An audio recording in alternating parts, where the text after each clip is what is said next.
Boa noite, meus amigos. Estamos de volta aqui de novo para falar do grande Guimarães Rosa e o grande sertão Veredas. A cada momento que eu me debruço sobre o livro, descubro novas coisas. E isso é uma das coisas mais encantadoras que um leitor atento pode ter. Um livro, um autor que realmente se revela, mas é preciso ter atenção para descobrir as revelações. Eu quero iniciar nossa conversa de hoje naquela cena que eu frisei na semana passada, em que ele encontra a Nhoriná. Vocês devem lembrar que eu frisei que o autor, Guimarães Rosa, associa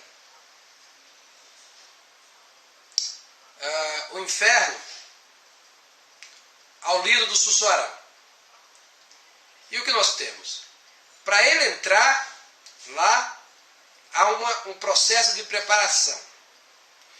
A gente viu que nos momentos decisivos da vida dele, a Diadorim, que é o elemento celeste, se tornou presente.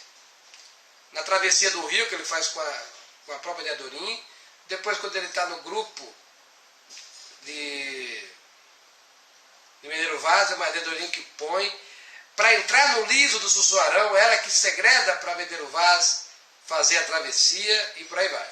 Então a Diadorim tem na obra de Guimarães Rosa o equivalente a que Virgílio teve na obra A Divina Comédia.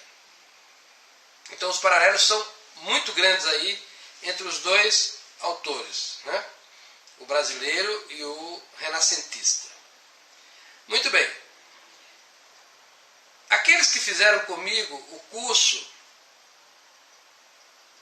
de Thomas Mann devem estar lembrados do comentário que eu fiz sobre a bênção de Jacó. Eu só recordando para aqueles que também não assistiram. No livro, é o último grande livro dele, depois, antes de sair o Dr. Fausto, publicou apenas o Carlotta em Weimar. A gente tem ali que o Thomas Mann estava fechado com as ideias, digamos assim, goetheanas, ou o esteticismo germânico. E qual é o ponto fundamental daquele livro? É exatamente quando o Thomas Mann narra a bênção de Jacó. E o que há de especial na bênção de Jacó? Eu vou ler para vocês. Aqueles que tiverem uma Bíblia podem até checar, né? Vê a mão aí. É no Gênesis capítulo 49. No Gênesis capítulo 49 a gente tem a bênção de Jacó sobre José, né? E ela é importante porque esses versículos dão fundamento para os esotéricos, ou esse pessoal que cultua o satanismo. Eles gostam desse trecho do Gênesis porque é uma confirmação suposta para a sua tese. E o ponto fundamental é que é 49 e 25. O ponto fundamental é que o José vai ser abençoado não apenas pelo alto, como também pelo que vem de baixo. Ele diz o seguinte: pelo Deus de teu pai que te socorre, por El Shaddai que te abençoa, bênção dos céus no alto, bênçãos do abismo deitado embaixo. O abismo é uma analogia ao Sheol, ao próprio inferno, ou aos elementos infernais. Então, o que nós vamos ver é que o Riobaldo tem essa dupla bênção, do de cima e o de baixo, que vai se expressar inclusive no símbolo do urutu branco, ou da cobra que tem o desenho da cruz na testa. Isso é muito importante, parece uma coisa muito complexa, e de fato é complexa, e eu preciso enfatizar isso, senão a gente não compreende o romance. Né? Então vamos lá. O que é que nós temos? Eles vão entrar no livro do Sussuarão por sugestão do Diadorim. A gente vai descobrir no trecho mais na frente, conforme eu comentei na aula passada. E qual é o ponto essencial aqui? É que ele encontra a mulher de vermelho depois de uma marcha de 3 dias em que ele andou 30 léguas. Então veja, marcha de 3 dias. Quem é que fez a marcha de 3 dias para chegar aos infernos? Jesus Cristo, ele próprio. E 30 léguas reforça essa ideia do número 3. Né? Então a gente percebe que lá, né, ele faz o casamento com a Nioriná. Ele tem um intercurso sexual com a Nioriná. E o que acontece nesse intercurso sexual? Ele fecha o corpo para poder realizar a travessia. Então aí a gente tem a dupla ideia de que ele está protegido pela Diadorim, que quer atravessar o inferno junto com ele para protegê-lo, e agora ele recebe a proteção da própria mulher de vermelho, que é uma figura infernal associada com a própria Lilith. Né? Então o importante é a gente ver que nessa imagem está como que reproduzida a bênção de Jacó. Aquele que é abençoado do alto e aquele que é abençoado de baixo. Né? E a gente tem que lembrar também a ideia de que quando eles se encontram, eles são envoltos na poeira levantada pelos vaqueiros que estão levando o boi preto para o sacrifício à beira de uma fonte. Isso também é muito importante porque nós temos aí o rito sacrificial, propiciatório para a entrada nos infernos. À beira da água da vida, vamos dizer assim. Então, e aí o Guimarães Rosa, na sequência, vai dizer, ó, o liso do Sussuarão não concedia passagem de gente viva. Quer dizer o seguinte, no liso do Sussuarão, só os mortos andam. Por suposto, então, o Riobaldo está entre os mortos, assim como a Diadorim e os demais. Então, mas o que é importante nesse processo é a dupla proteção. Isso é fundamental. Isso nos remete diretamente ao simbolismo da cobra que, vamos dizer assim, da cobra que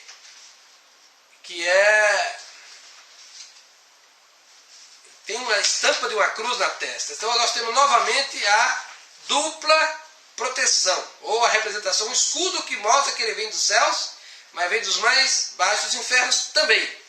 E aí, eu pesquisando no livro, eu descobri uma passagem muito interessante que Zé Bebelo vai dizer para ele, quando pela primeira vez o Zé Bebelo diz que ele é Oruto Branco, ele vai dizer, você é uma cobra voadora. Interessante. Esse símbolo da cobra voadora também é uma união de opostos. Se vocês lembrarem, na bandeira mexicana tem lá a cobra que está sendo devorada pela águia. Em várias culturas, essa imagem da serpente que se associa a um elemento alado está presente. Eu vi aqui no Dicionário dos Sonhos, tem uma passagem muito interessante sobre esse simbolismo. E eu quero mostrar para vocês isso também.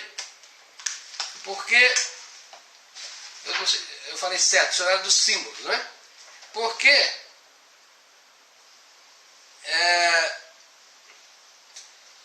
ela é muito forte, inclusive, na América Central. Eu duvido que o Guimarães Rosa tivesse a plenitude de conhecimento sobre essa simbólica na altura em que ele escreveu isso aqui. A impressão que eu tenho é que lidou com as imagens arquetípicas e foi produzindo sem saber que estava trabalhando com uma imagem muito universal. Quer dizer, parte dos símbolos que ele usa é consciente, mas uma parte eu suponho que esse aqui não seja. É uma coisa que veio de dentro. Então, olha só como é que os autores do Dicionário dos Símbolos descrevem, né? Transformada a serpente em antepassado místico e o herói civilizador, cuja forma mais conhecida é o Quetzalcóatl dos toltecas, mais tarde retomado pelos astecas. Ela se encarna e se sacrifica pelo gênero humano. A gente viu que o sacrifício do jagunço era o sacrifício para que a civilização pudesse imperar por aqui. Há uma relação de causa e efeito. Aí vai. Mas o mais importante é a gente perceber que na própria simbólica da civilização mesoamericana, a ideia da serpente alada, a união dos opostos, ela tem essa configuração do sacrifício e da redenção da humanidade. E é isso que está movendo o Guimarães Rosa. Né? Muito bem. Aí tem outra imagem muito interessante, é que antes de entrar no inferno, o Deodorim vai lavar a roupa do Reobaldo. Essa é outra imagem de pureza, quase de um batismo. E é interessante porque é uma passagem assim jogada. A impressão que dá é que é um elemento meramente feminino, associado aos cuidados do seu homem. Mas aqui eu acho que ele está além, porque ainda está distante da revelação, e eles estão na preparação para a penetração no liso do Sussuarão. Então, é muito simbólica essa expressão da lavagem da roupa, feita, digamos assim, pela figura angelical. É outro elemento de proteção. Então a gente tem claramente aí que ele vai entrar nos infernos, nos reinos inferiores, protegido do alto e protegido de baixo. E propiciado por um sacrifício do touro negro. Né? E como é que eles vão sair do liso do Sussuarão? Essa é outra coisa que é muito vibrante no livro, é espantoso, é uma imagem realmente de difícil compreensão, que é o momento em que eles matam um suposto macaco que acaba por se revelar um homem e o devora. Então nós temos o ato de outro sacrifício para sair dos infernos, devorando um homem que era nu, era como um macaco, devorando o homem primitivo. Olha aqui a imagem que é muito interessante, porque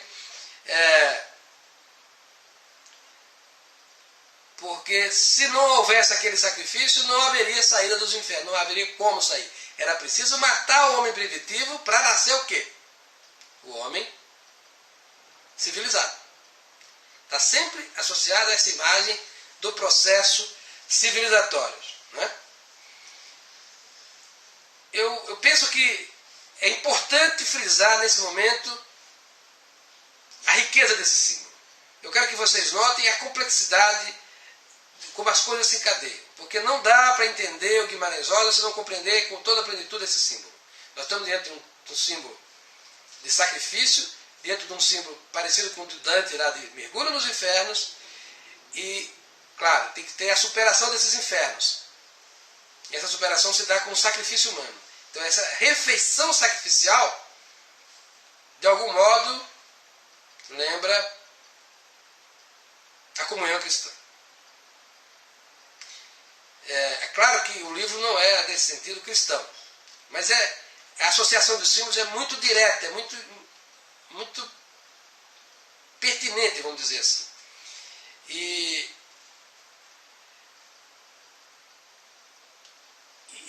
a navegação dentro dos infernos é muito sofrida. Por exemplo, tem uma cena em que ele descreve que os burros de carga que levavam mantimentos, munição e água, está no meio do deserto sem água, eles fugiram. Assim, fugiram, sem mais nem menos. Apenas desapareceram. Então, o trecho final dos infernos foi de grande sofrimento. Então, essa imagem do resgate pela refeição sacrificial, ela se torna, portanto, mais poderosa ainda. Né? Na narrativa, a gente vai descobrir algumas coisas interessantes. Ele toda hora vai recuperar a ideia de que o compadre meu, Quelemé, é espírita, é kardecista. E o que é importante no kardexismo, que é a ênfase na ideia darwinista da evolução. Eu tenho a impressão que o Guimarães Rosa quer colocar essa questão, porque ele está narrando um processo civilizatório evolutivo. Então, o fato de, nesse trecho do livro, ele enfatizar a religião do Queremé, mostra que ele está, vamos dizer assim, atrás desse elemento evolutivo, que é a ideia própria do Espiritismo. Uma outra coisa que me enfatiza aí, e aqui eu quero dizer para vocês que depois dessas leituras e releituras que eu tenho feito, eu estou começando a desconfiar que o Guimarães Rosa negou o pacto e negou o próprio demônio quase como uma coisa jocosa no livro. Porque, na verdade, e aqui eu me apoio firmemente na obra de Thomas Mann, onde está a consumação do pacto fáustico realizado por Riobaldo Guimarães Rosa?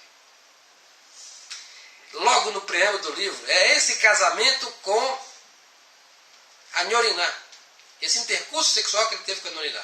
Lembremos-nos do Dr. Fausto. Como é que o Adrian Leverkuhn consumou seu pacto com o diabo? Com o intercurso sexual com a Esmeralda. E nós temos praticamente a mesma cena aqui, só que aqui, no caso, você tem a mulher de vermelho, enfatizando o elemento demoníaco, em substituição ao verde que está no livro do Thomas Mann. E nós não temos o elemento da doença, ou da sífilis. Porque, afinal, o Thomas Mann estava retratando a biografia do Nietzsche. Isso é o fato mais marcante da vida dele. Pelo menos o fato médico mais marcante, né? Mas, abstraindo essa questão da doença, a cena do pacto fáustico é plenamente a reprodução da cena do Thomas Mann. Então vejam vocês como o Guimarães Rosa, vamos dizer assim, adapta as ideias centrais do pacto goetheano de Thomas Mann no livro. Então aqui não há dúvida nenhuma que o intercurso sexual com a Nhoriná é a plenitude da realização do pacto fáustico. Eu disse para vocês na aula passada que o pacto era a ideia do Estado construtor. Aquilo é a segunda etapa. A primeira etapa é essa, é a entrega mediante o ato sexual. Então é importante a gente ter em mente que o que está no livro é a reprodução daquilo que a gente leu e discutiu em Thomas Mann. Isso é extremamente importante, porque eu também não tenho certeza se o Thomas Mann fez isso de caso pensado ou se foi um processo criativo autônomo. A minha crença, a minha tese, é de que os artistas reproduzem essas imagens ancestrais poderosas de maneira espontânea. Mas como o livro do Thomas Mann já havia sido publicado, eu não tenho certeza se foi uma criação autônoma ou se foi uma adaptação da ideia central do Thomas Mann. Uma questão em aberto para pesquisa. Pois é, o tal do sujeito devorado, José dos Alves, quer dizer, é o sacrificiado, né? Essa imagem do sacrifício que se lembra um pouco o sacrifício cristão, na verdade é um ato antropofágico. Podemos até dizer que a antropofagia está presente na nossa história de maneira farta, realizada pelas tribos índias, né? E também pela literatura, né? Nós temos aí Macunaíma, nós temos o romance do João Baldo Ribeiro. Então, em vários livros importantes da nossa literatura, a imagem do sacrifício humano e o consequente ato de devorar é uma imagem presente, não é? E está plenamente consumada aqui. Depois de realizado o pacto, aí é o que acontece? Aparece uma anta gorda, é como se fosse um presente, porque no meio do deserto não tem nem anta, nem muito menos anta gorda. E eles conseguem comer, né? E aí, na narrativa, tem uma outra imagem muito poderosa associada às ideias cristãs, que é, na narrativa dele, da página 90, para quem quiser achar, vai dizer assim: a estrela d'alva sai às 3 da manhã, hora de... O que é que tem? Vamos explorar esse simbolismo. Quando eles estão saindo do liso do Sussuarão, ele intercala na conversa essa imagem. O que é o símbolo da estrela d'alva? A estrela d'alva, Vênus, é mais conhecida no meio satanista como pentagrama. É a própria imagem do demônio aqui, que sai às 3 da manhã. O que é às 3 da manhã? Essa é a hora satânica por excelência. Por quê? Porque a morte de Jesus se deu às 3 da tarde. E o arremedo satânico sempre faz a sua festa às 3 da manhã. Então essa imagem é uma imagem de satanismo atroz, né? Remetendo diretamente a essa coisa da tradição cristã. Quando eu li isso a primeira vez, nem notei. Nas outras lidas é que eu consegui enxergar o símbolo. Então ele completa o fato da saída do liso do Sussuarão, portanto dos infernos. Só sai quando a estrela d'alva risca no céu, né? Na sequência da página 103, a gente vai ter uma outra imagem muito forte, agora associada ao livro do Cervantes, o Don Quixote. Vocês devem lembrar, aqueles que ouviram o meu curso, que nós tivemos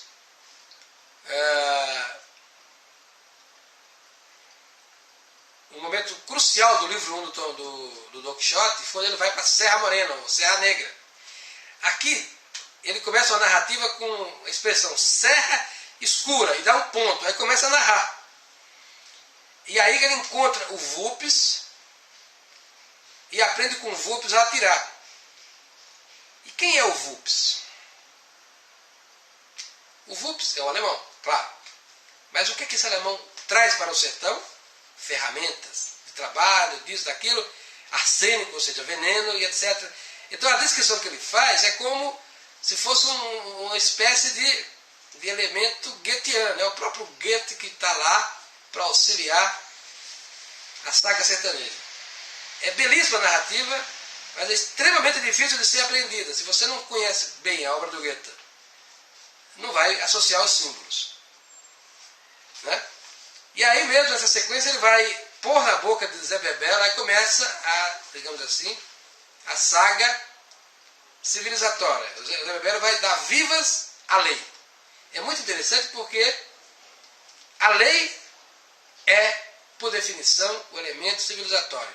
E aqui no caso, a lei significa uma coisa muito específica. É o Estado moderno. Não é qualquer lei. Não é o direito natural que se conhecia. É a lei do Estado moderno, a lei positiva do Estado moderno. Então o Zé Bebela é o agente desse processo, né? Aí nós temos na sequência a morte do Medeiro Vaz. O Medeiro Vaz, para mim, a associação mais direta que eu faço com ele é com o imperador, Pedro II. Mas não é propriamente a figura do imperador, é o próprio império. Então, o que é que nos conta o Guimarães Rosa sobre o Medeiro Vaz? Quando ele decide ir ser jagunço, o que ele faz? Ele queima a sua casa, que é uma casa grande, ele queima o cemitério com os restos mortais dos seus ancestrais, ele queima tudo, ele passa a régua. Não é? Essa imagem vai ser completada com aquilo que se sucedeu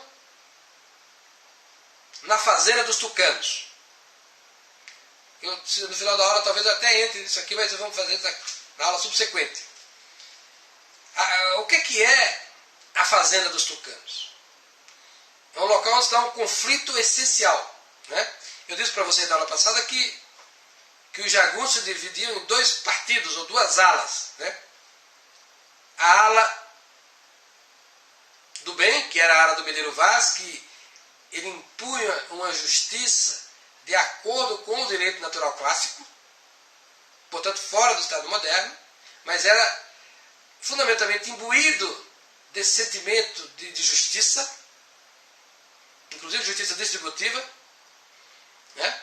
E alguns crimes dentro do código deles eram crimes muito graves, por exemplo, como o roubo, como a traição, isso não era perdoado, mas o assassinato nem tanto, desde que fosse em circunstâncias nobres, né? Então o Medeiro Vaz é essa nobreza, que é a nobreza perene, que é em toda parte, e aqui também, né? Então a gente teve que o Medeiro Vaz morre, e aí a turma tenta eleger o Riobaldo como líder, e ele recusa. E é muito interessante isso, porque é um desprendimento da parte dele. E aí nesse trecho, propriamente na página 121, nós vamos ter a história curiosíssima do pacto de Davidão e Faustino. Eu não preciso falar para vocês que Davidão aqui se refere, digamos assim, à tradição judaica, Davi, né? E Faustino é o próprio Fausto. O que eles fazem? Fazem um acordo, um pacto, que se um for morrer, passa a vez para o outro. Um paga e tem o direito a que o outro morra por ele. Aí a história é realmente muito curta e é meio fora de lugar. Mas eu penso que o Guimarães Rosa colocou isso aqui para enfatizar o caráter fáustico do seu trabalho, né? E essa imagem é muito rica sobre isso, porque os próprios nomes e a história do pacto faz a alusão ao tema, né? Bem, aí ele começa a fazer a narrativa em retrospecto aí de como o Zé Bebelo se tornou aluno dele. Quer dizer, é interessante a gente recordar como é que o Riobaldo vai conhecer os grandes chefes do cangaço. Primeiro o Medeiro Vaz, o Joca Ramiro ele vai conhecer ainda na casa do padrinho dele, onde ele chega de supetão e aí ele fica fascinado.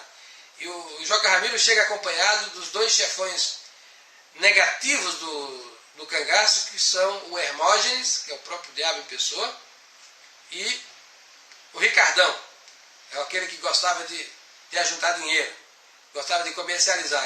Vejamos que por essa via há uma espécie de condenação do Guimarães Rosa ao comércio como atividade econômica. É bem interessante isso, né? Mas o que nós temos aí? Que ele vai fazendo a história em retrospecto, né? Ele conhece o Medeiro Vaz, depois ele foge da casa do padrinho, aí depois recebe a oferta para ser professor de alguém que ele não sabe quem é. E quem é o aluno que aparece para ele? O próprio Zé Bebelo, figura pela qual ele tem um grande fascínio. O Luiz Roncari vai dizer que o Zé Bebelo é o próprio Hermes, né? O deus grego lá, da ligação. Mas aí é muito interessante que mais na frente tem uma afirmação que nos surpreende profundamente, né? Na página 176, ele vai dizer que o Zé Bebelo é o homem de 7 punhais e 7 aços. Quem é a figura, digamos assim, na Umbanda que é dos 7 punhais? Nós temos duas figuras, a feminina, que é a pombagira, e a masculina, que é o Exu. O Exu também está associado ao Hermes. Então a gente vê que o Zé Bebelo é associado diretamente ao Exu das 7 facas, dos 7 punhais.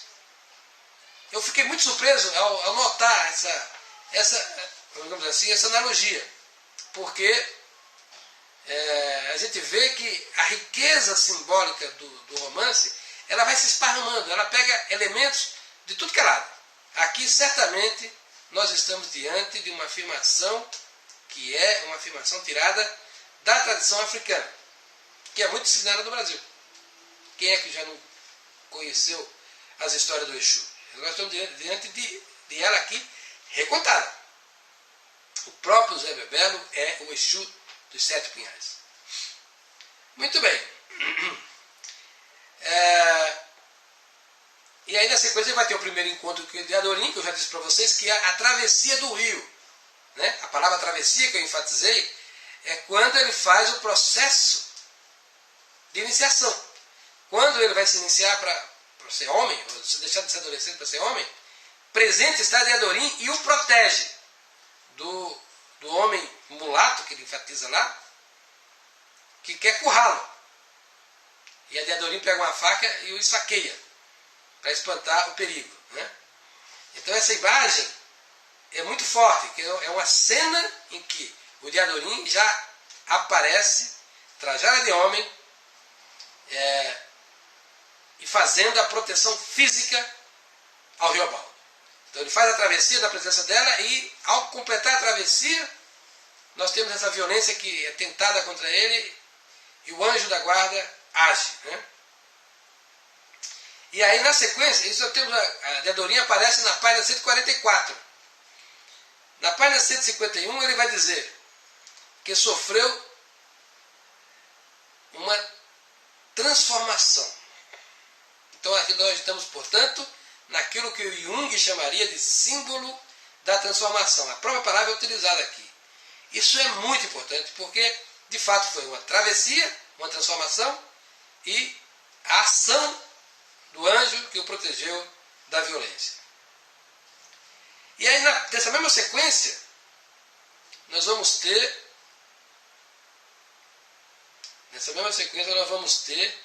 a revelação do nome da mãe dele. Qual é a importância do nome da mãe dele? Toda a importância, porque isso é a própria alma nacional que está aqui, a própria mãe ancestral que está aqui. A mãe dele é a Bigri. Bigri é uma corruptora da palavra Bugri, a Índia. Então, e ela era uma prostituta e ele desconhecia quem era o seu pai. Então, aqui nós temos a confirmação que o Riobaldo era um mestiço. Isso é fundamental, porque a gente viu que nos textos anteriores do Guimarães Rosa, a figura do mestiço está chapada como uma figura negativa. Aqui, pela primeira vez, o mestiço é levado a uma condição heróica, no sentido, vamos dizer assim, grego da expressão do heroísmo.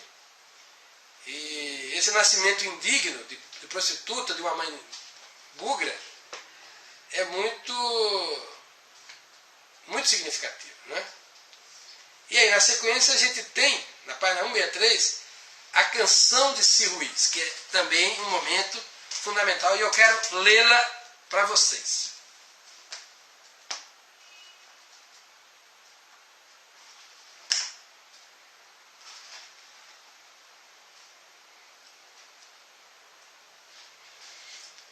Quem tiver o livro da Saraiva, está na página 163. É um poema sintético, curtinho, e vale ser lido. Vai dizer: Urubu é Vila Alta, mais idosa do sertão, padroeira, minha vida. Vim de lá, volto mais não. Vim de lá, volto mais não. Corro os dias nesses verdes, meu boi mocho baetão, Buriti, Água Azulada, Carnaúba, Sal do Chão. Remanso do Rio Lago, viola da solidão. Quando vou para dar batalha, convido meu coração. O que é que diz o poema? Primeiro, que ele é de uma vila do sertão profundo, chamada Urubu, de alguma forma associada a algo ligado à morte. E esse Urubu, essa cidade de Urubu, é a padroeira da sua vida. Padroeira, minha vida. Vim de lá, volto mais não. Ele saiu do sertão profundo e não vai voltar. Mas aí ele emenda, numa dúvida: volto mais não? Será que eu não vou voltar? Quer dizer, é claro que há um anseio de retorno. Corro o dia nesses verdes, meu boi mocho betão, um vaqueiro. Buriti, água azulada. O que é água azulada? O azul aqui aparece na pedra topázio, da história que eu ainda não toquei no assunto, ele vai dar de presente para Dedorim recusa, e aí ele vai dar para Otacília. O azul, que é a cor do céu, não é? É uma cor feminina, a cor ligada a Maria, não é? E o importante nessa cor é que está associado ao serafim. Serafim é aquele anjo de 6 asas que aparece apenas no livro de Isaías, né? E o próprio Zé Bebelo, lá na frente, vai dizer que o Riobado é um serafim. Então vejam como as coisas são, né? Aí depois ele vai dizer, remanso do Rio Largo, nós já vimos que o rio representa a vida, separa os mundos. Viola da solidão. Quando vou para a batalha, convido meu coração. Aqui nós temos a ideia do homem cordial. Está expressa aqui. Eu não sei se ele quis dar o sentido que está na obra do Sérgio Buarque de Holanda, mas aqui mostra o sujeito afetivo mesmo, aquele que não pensa 2 vezes de fazer o combate. É um elemento até enfático nessa luta, um elemento irracional na luta.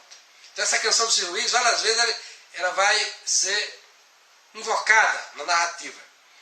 O poema é curto, a lida assim de sopetão não parece tão bela, mas quando a gente entra na simbólica, vê-se que é realmente um poema muito bom. Não é? Pois bem, Mauro Mineiro Vaz, e aí o que acontece? A gente tinha visto, quer dizer, não aqui, né? Eu tinha falado na aula passada, porque está narrando a história de trás para frente. Quando acontece o julgamento do Zé Bebelo, ele é condenado ao exílio. O que é o exílio? Ele não pode voltar para Gerais, ele vai se refugiar em Goiás. E aí ele pergunta, o Zé Bebelo, quando é que eu vou poder voltar? Quando é que o castigo acaba? Ele falou, quando eu disser ou quando eu morrer. Aí o Joca Ramiro morre, é assassinado, e aí, ato contínuo, o Zé Bebelo retorna. E é bem interessante porque ele retorna e já assume o comando do bando. Ele muda de lado, ele deixa de ser a favor do governo para ser agora o chefe do bando de jagunços. Há uma metamorfose, uma transformação. Né? E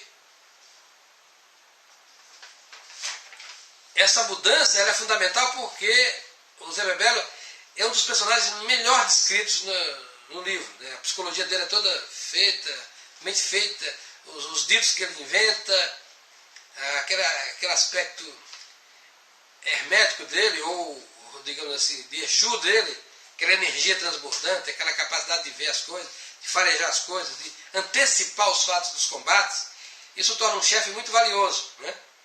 E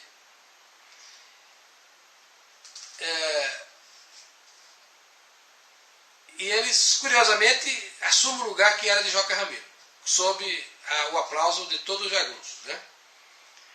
Isso mostra que a natureza dele é da mesma natureza do Joca Ramiro. São personagens equivalentes, mesmo nível. Né? E tem até uma frase aí que é dita nesse trecho, da página 165, em que ele diz o seguinte, que a tropa de Joca Ramiro, ou seja, eles todos, mais agora o Zé Bebelo, podiam impor caráter ao governo. Então, quer dizer, uma das coisas que fica evidente nesse trecho era a prevenção que esses cavaleiros, digamos assim, do bem, da tropa de Joca Ramiro, de Bedreiro Vaz, né, tinham contra as forças da ordem. Eles tinham suspeição. Porque o governo, em geral, o que ele faz? Ele rouba dinheiro, toma via impostos e rouba a liberdade. E naquela época também, e hoje, né, o governo também é um instrumento de prática de violência arbitrária. Isso é muito sério. Então, essa gente que combate o governo pugna pelo que na prática? Pugna pelo direito natural. Eu estou falando de direito natural aqui, supondo que todo mundo sabe o que eu estou dizendo. Supondo que o direito natural é aquele greco-romano e que tinha vigência na Europa até a emergência do direito natural moderno, que é de origem hobbesiana. Então, isso aqui é tudo oposto ao que veio desde Hobbes. Né? Muito bem. E tem aqui nessa sequência, da página 169, já na frente, uma fala posta na boca do Vulpes, em que ele exalta o progresso moderno, nesses termos, né? Que chegará no sertão por meio dos trilhos do trem que está em construção. Olha só. Então aqui nós temos um momento em que novamente o progresso é associado a esse processo de urbanização, de transporte, de colonização e agora da maquinaria moderna que está chegando. E é aqui que ele vai dizer também que as cidades matam o sertão. Então nós temos aí vamos dizer assim, uma alusão ao modo em que a civilização poderia acabar com os jagunços. Agora, eu queria fazer um parênteses para vocês, uma reflexão. O que foi feito aqui nas primeiras décadas do século, até o evento da morte de Lampião, o que foi? Uma ordem de extermínio. O que se fez foi eliminar o cangaço a ferro e fogo. Houve um genocídio. Eu não sei os números, não sei as cifras, nem sei se isso está disponível para consulta, mas aqui nós temos um outro elemento da modernidade, que é o genocídio daqueles que não se enquadram dentro da lógica do poder estabelecido. A gente teve isso na Alemanha com os judeus e outros povos, nós tivemos isso na América com o extermínio dos índios, aquele livro lá, Meridiano de Sangue, tem até uma resenha que eu fiz desse livro, que eu publiquei na revista Dicta e Contradicta. No Meridiano de Sangue a gente viu que a conquista do Oeste era uma conquista em cima do genocídio, né? Era preciso limpar o território para chegar à civilização. E foi daí que os brancos instituíram o pagamento por scalp. Não se fazia prisioneiro, nem se escravizava. Isso foi prática no Brasil. Lá, simplesmente matava e para receber a recompensa se levava o scalpo do índio. Ao contrário do que a gente pensava quando era moleque, o menos pensava, quem tirava scalpo era índio, não. Quem tirava scalpo era branco, para poder ganhar dinheiro. Então a gente tem que a ocupação do território pressupõe essa limpeza. Matar o elemento primitivo. E houve isso aqui. E isso aconteceu de maneira muito eficaz depois que as polícias foram armadas com metralhadoras. Quem destrói o cangaço é a metralhadora. Então a gente tem aí esse elemento genocida também aqui nos nossos sertões, né? Bom, uma outra coisa que eu pesquei na simbólica do livro está na página, mais na frente, na página 432. O Guimarães Rosa vai aqui confirmar outro aspecto da obra do Goethe. Eu disse para vocês que a obra do Goethe ele confirma, ele abraça a tese calvinista da predestinação. Aqui na página 432, no monólogo do Riobaldo, nós temos uma alusão a isso, como uma crença do próprio Riobaldo. Eu vou ler para vocês aqui. Quem tem a edição da Saraiva, na página 432. Ele vai dizer: consegui o pensar direito. Penso como um rio tanto anda. O que é o rio tanto anda? É a metamorfose da vida. Que as árvores das beiradas mal nem vejo. Quem me entende? O que eu queria? Os fatos passados obedecem a gente. A gente quem, né? Os em vir também. O futuro. Só o poder do presente é que é furiável? Não. Esse obedece igual. E o que é? Isto é, já aprendi a bobeia, pois de mim isso é que é, o senhor saiba, é lavrar ouro. Então, quer dizer, é uma lei escrita em ouro. Então aqui nós temos que o Riobaldo dá voz a essa ideia de que há uma predestinação. Os acontecimentos estão já definidos. Exatamente como está na tese central do livro do Goethe. Lá é mais visível por quê? Porque você tem o prólogo no céu, depois você tem a salvação do próprio Fausto pela divindade feminina. Mas o que importa é o seguinte, é a conexão entre o Grande Sertão Veredas, o Fausto do Goethe e o Dr. Fausto do Thomas Mann.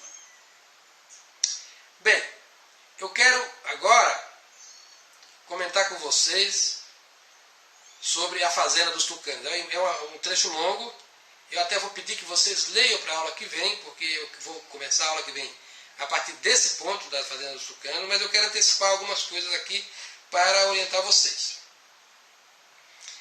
Eles chegam na Fazenda dos Tucanos. O que eles encontram? Um casarão típico do final do século XIX. É a verdadeira casa grande que tem uma característica, ela tem uma senzala.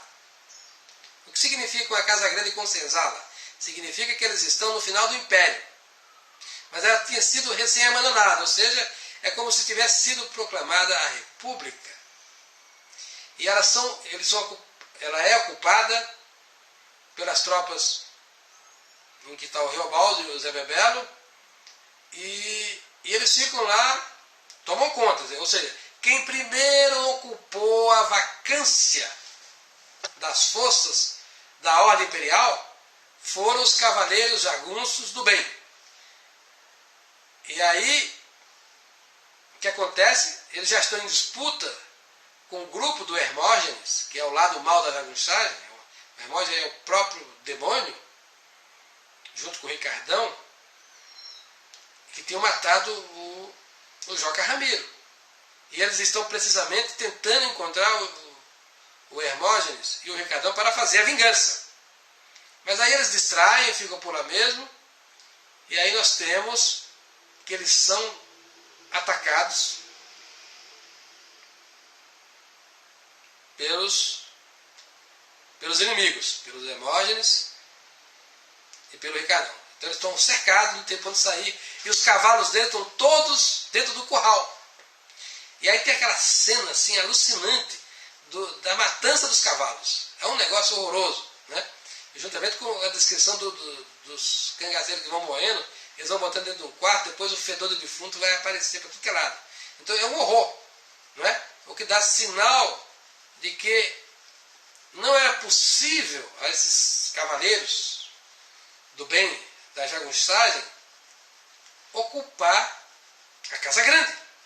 Eles não poderiam ser senhores da Casa Grande porque a ordem mudou.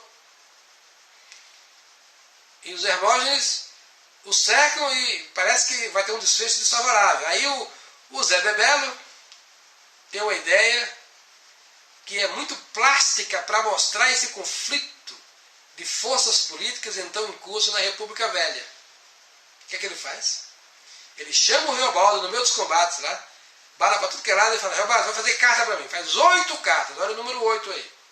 Para quem? Chamando soldados, juízes, delegados, quem mais ele conhecia, para vir acudir. Porque a única maneira deles escaparem do cerco dos Hermógenes seria pelas forças da ordem. E aí ele pega 2 capangas e manda um para o norte, outro para o sul, para que busquem os seus destinatários. E eles de fato vão ser salvos quando as forças da ordem aparecem. Só que aparecem para os Hermógenes, não para eles. Então, qual é o processo que acontece isso? Nós vamos ter um grande tiroteio, e aí os Hermógenes, em desvantagem com os soldados, levantam a bandeira branca e vão conferenciar com o Zé Bebelo pedindo uma trégua. E claro que o Zé Bebelo aceitou a trégua, mas aceitou a trégua unicamente para fugir da armadilha em que se transformou a Casa Grande da Fazenda dos Tucanos. Então eu quero mostrar para vocês a riqueza descritiva dessas cenas. Nessa cena a gente tem todo o conflito da República Velha que vai culminar com a Revolução de 30. Né? A ordem imperial, que é a Casa Grande com a senzala, ela é abandonada, ou seja, ela é substituída. Imediatamente esses senhores associado aos senhores donos de fazenda e etc., assumem o despojo, vamos dizer assim, político do império, mas ele não consegue resistir ao assédio das forças, vamos dizer assim, entrópicas do cangaço, ou do cangaço do mal, dos Hermógenes. E quem vai poder dar cobro a isso unicamente são os soldados. Essa descrição é o fecho sociopolítico do romance. Toda a capacidade descritiva do Guimarães Rosa está nele contido. Então a gente tem que entender essa descrição nesses termos. Né? Nesse intermezzo, a gente vai ter a descrição do julgamento do Zé Bebelo. Isso é um recurso literário muito interessante, porque mostra, quer dizer, antes de acontecer essa invasão da fazenda dos tucanos, eles vão mostrar que o Zé Bebelo, que lutava pelas forças do governo, a sua função era matar cangaceiro, ele cai prisioneiro das forças do Medeiro Vaz. E aí nós vamos ter que vai ter o julgamento, o Joca Ramiro preside o julgamento, e aí tem uns diálogos realmente fantásticos, em que mostra as visões do mundo. É como se fosse eu fico pensando uma cena da Grécia Magna, ou então de Roma, dos seus fundadores. É um negócio fantástico, em que os homens de bem renunciam à vingança, ao olho por olho, reconhecem o direito de Zé Bebelo a fazer guerra, reconhecem a igualdade que ele se encontra do ponto de vista social e do ponto de vista humano, e depois nós vamos ter dois partidos bem definidos, né? A turma que quer o fuzilamento dele imediato, a morte por faca, que basicamente é o Ricardão e o Hermógenes, e nós vamos ter do outro lado a defesa da integridade. Ele não cometeu crime. Quais os crimes que ele não cometeu? Ele não roubou e não traiu, mas ele tem o direito de fazer a guerra. Esse é o código dos cavaleiros. E faz parte da guerra matar o adversário. Combate digamos assim, embate justo. E ninguém poderia acusar o Zé Bebelo de não ter sido isso. Tem mais. A história do Zé Bebelo mostra que ele tratava de forma equânime quem caía prisioneiro dele. Ele soltou quase todos eles. Ele não era um sujeito vingativo. Isso pesou a favor dele. Então é muito interessante esse episódio, porque a gente está diante de uma cena clássica que foi inserida na realidade do sertão. Isso também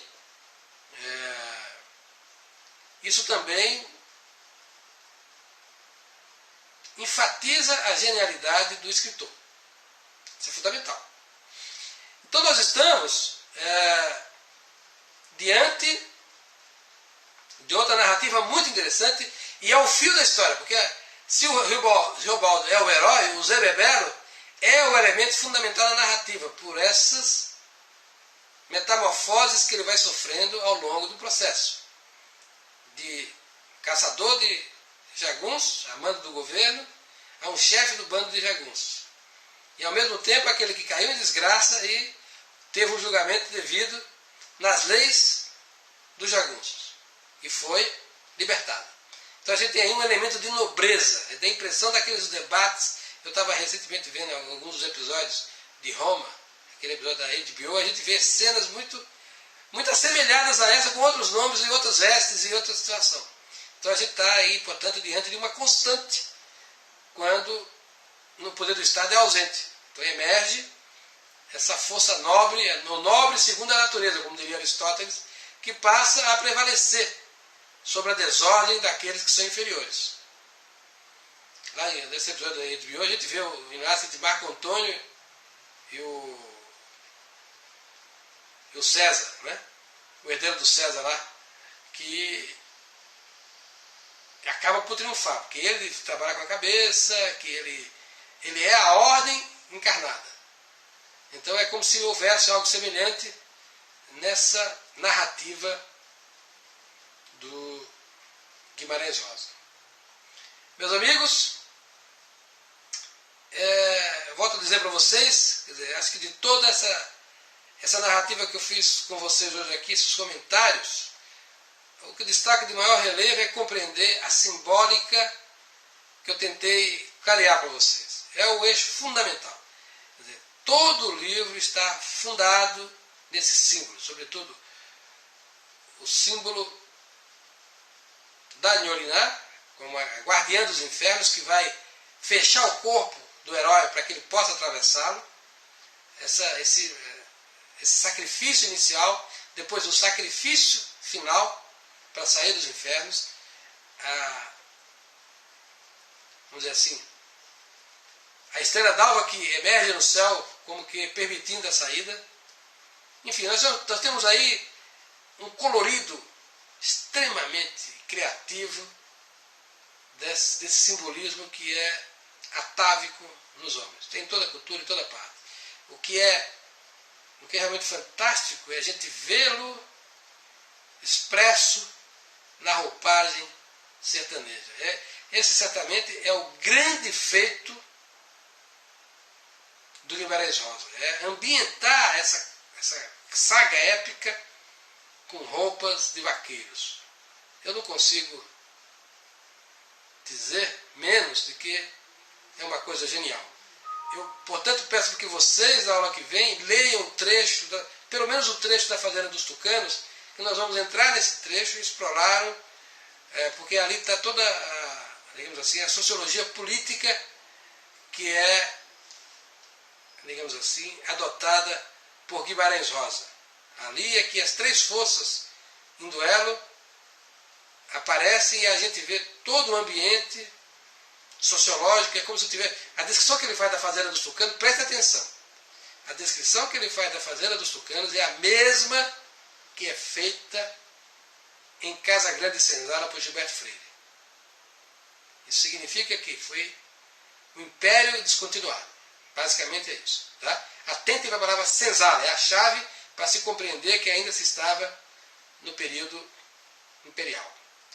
Meus amigos, agradeço a atenção de vocês. Muito boa noite a todos.